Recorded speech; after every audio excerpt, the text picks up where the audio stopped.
Hai, saya Valeria Cici Pamane, peserta Latkar CPNS Angkatan 74 pada Dinas Pendidikan dan Kebudayaan Kabupaten Landak. Apa saja sih materi yang dipelajari pada saat pelatihan dasar CPNS? Materi yang dipelajari pada pelatihan dasar CPNS terdiri dari 3 agenda, yaitu Agenda 1, Sikap Perilaku Bela Negara, Agenda 2, Nilai-nilai dasar PNS, dan Agenda 3, Kedudukan dan Peran PNS dalam NKRI. Agenda 1 mencakup 3 materi, yaitu 1. Wawasan kebangsaan. Wawasan kebangsaan adalah konsepsi cara pandang yang dilandasi akan kesadaran diri sebagai warga dari suatu negara. 4. Konsensus dasar berbangsa dan bernegara, yaitu 1. Pancasila, 2. Undang-Undang Dasar 1945, 3. Bhinneka Tunggal Ika, dan 4. NKRI. 2. Analisis isu kontemporer. Isu kontemporer adalah isu modern yang berkembang, serta meluas dan masih berlangsung sampai sekarang, yang dapat memicu munculnya perubahan lingkungan strategis dan berdampak terhadap kinerja birokrasi. Adapun jenis-jenis isu kontemporer di Indonesia yaitu 1. Korupsi, 2. Pemakaian narkoba, 3. Terorisme dan radikalisme, 4. Money laundering, dan kelima, proxy war. 3. Kesiapsiagaan bela negara.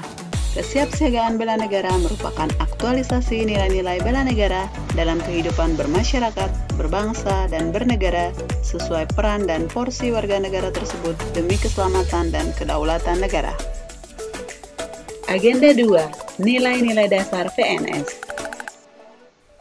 Nilai-nilai dasar PNS atau biasa disingkat ANEKA terdiri dari A. Akuntabilitas, N. Nasionalisme, E. Etika publik, K. Komitmen mutu, dan A.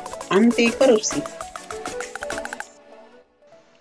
Akuntabilitas adalah evaluasi terhadap proses pelaksanaan kegiatan atau kinerja organisasi untuk dapat dipertanggungjawabkan sebagai umpan balik bagi pimpinan organisasi untuk dapat lebih meningkatkan kinerja organisasi pada masa yang akan datang. Indikator dari akuntabilitas yaitu kepemimpinan, transparansi, tanggung jawab atau responsibilitas, dan konsistensi. Nasionalisme adalah nilai-nilai dasar yang berhubungan dengan butir-butir Pancasila. Indikator nasionalisme yaitu cinta tanah air, rela berkorban, persatuan, dan integritas. Etika publik. Etika publik adalah perilaku untuk mengarahkan kebijakan publik dalam rangka menjalankan tanggung jawab pelayanan publik. Indikator etika publik yaitu bertanggung jawab, jujur, cermat, sopan, taat pada peraturan perundang-undangan, dan menjaga rahasia negara. Komitmen mutu. Komitmen mutu merupakan pelaksanaan pelayanan publik dengan berorientasi pada kualitas hasil. Indikator seorang PNS memiliki komitmen mutu adalah efektivitas, efisiensi, senantiasa berinovasi, dan berorientasi mutu. Anti korupsi. Anti korupsi adalah tingkah atau gerakan yang dilakukan untuk memberantas segala tingkah atau tindakan yang melawan norma-norma dengan tujuan memperoleh keuntungan pribadi, merugikan negara atau masyarakat baik secara langsung maupun tidak langsung. Jiwa anti korupsi dapat dinilai dari indikator jujur, disiplin, tanggung jawab, kerja keras, sederhana, mandiri, adil, berani, dan peduli sesama. Agenda 3. Kedudukan dan peran PNS dalam NKRI. Cakupan materi pada Agenda 3 terdiri dari 1. Manajemen ASN, 2. Pelayanan publik, dan ketiga, Whole of Government. Manajemen ASN adalah pengelolaan ASN untuk menghasilkan pegawai ASN yang profesional, memiliki nilai dasar, etika profesi, bebas dari intervensi politik, bersih dari praktik korupsi, kolusi, dan nepotisme. Cakupan materi dalam manajemen ASN meliputi 1. Peran ASN dalam hak dan kewajiban, 2. Kode etik dan perilaku ASN, dan ketiga, kelembagaan. Pelayanan publik.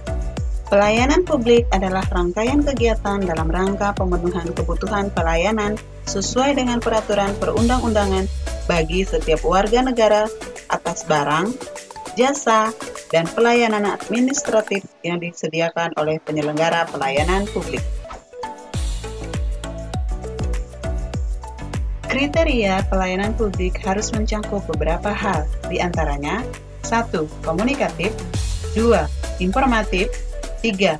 Edukatif, 4. Cepat, tepat, dan memuaskan.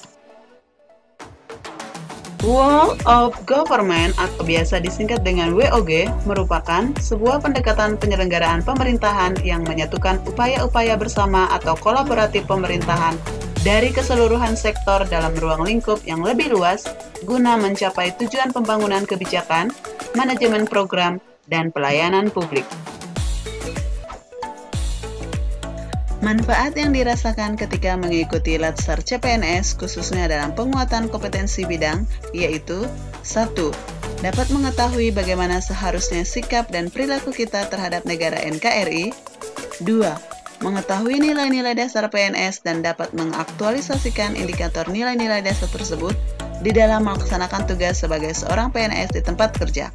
3. Dapat mengetahui dan mengimplementasikan kedudukan dan peran PNS di dalam NKRI sebagai seorang pelayan publik.